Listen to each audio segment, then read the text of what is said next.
Hey everybody, this is Chad Culp, certified dog trainer and owner of Thriving Canine. Today we're going to be talking about how to give your puppy or dog a positive association with their crate. So step number one is going to be what we are not going to do. And what we're not going to do is take the puppy, shove him in there, and close the door. That's going to create a negative association. He's going to feel like he's been trapped, and he's going to scream and want to get out of there, and so on and so forth. And then you're just set back right from the beginning. What we're going to do is we're going to leave that door open, and we're going to entice him to go in there by, we're going to show him some treats, maybe give him a couple treats, toss the treat inside, let him go in there, get his treat, and come right back out. You know, and that's real simple, first step. But you got to make sure that he's hungry and he's interested in that treat. Use the best grade A top shelf treats that you have. Toss it in there, goes and gets it, comes right back out.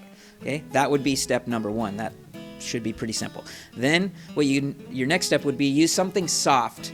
In our video here, we're using peanut butter, but you could use cream cheese or canned food or just anything that's soft and that the dog's really going to be excited about, and you're going to smudge it on the inside of the crate. Make a trail that goes inside and up the back of the crate. So now he's going in there and actually spending some time in there and coming back out. You'll probably find he's going to go back in there and investigate on his own. Like, hey, is there any more good stuff in there?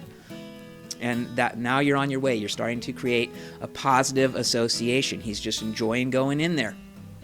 Thing to keep in mind with working with nature is that dogs do tend to like small spaces. Not all dogs, but a lot of times you'll notice puppies especially, they like to go under the table or go under the bed and get in those small spaces. It's a den instinct, but they don't like to be trapped in there. So that's why we're leaving the door open.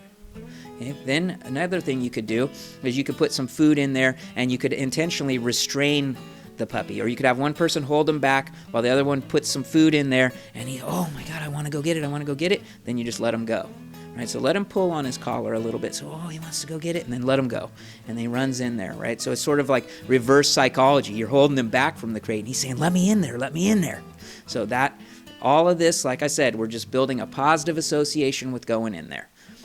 The next thing you're going to do, when you've got those smudges in there that take a while for the dog to lick off, that's a good opportunity to close the door. You don't even have to latch it all the way. Just close it, let him lick around in there. As soon as he comes around and notices that the door is closed and kind of gets a little bit curious, good boy, let him right out. Just let him right on out of there so that it's not a trick and it's not a trap. The last thing you want to do is throw the food in there like it's a trick and then lock him in there. And once they are in there and you start closing that door, if they start screaming and whining and crying and clawing and pitching a fit basically to want to get out of there, now you've put yourself in a commitment situation, because you don't want to let them out when they're doing that, or you would be rewarding them for doing that, and then they will scream longer and longer and longer until you let them out. So we're trying to avoid that whole mess altogether by making it nice and positive, close the door, let them right out. And then you would just gradually keep them in there for longer and longer periods of time when they get good and comfortable with being in there.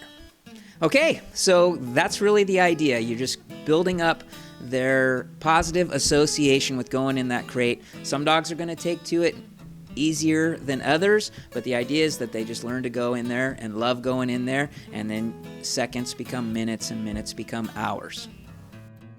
That's really it. So I hope that helped you guys out. I'm Chad Culp with Thriving Canine. Thank you very much. I'll see you next time.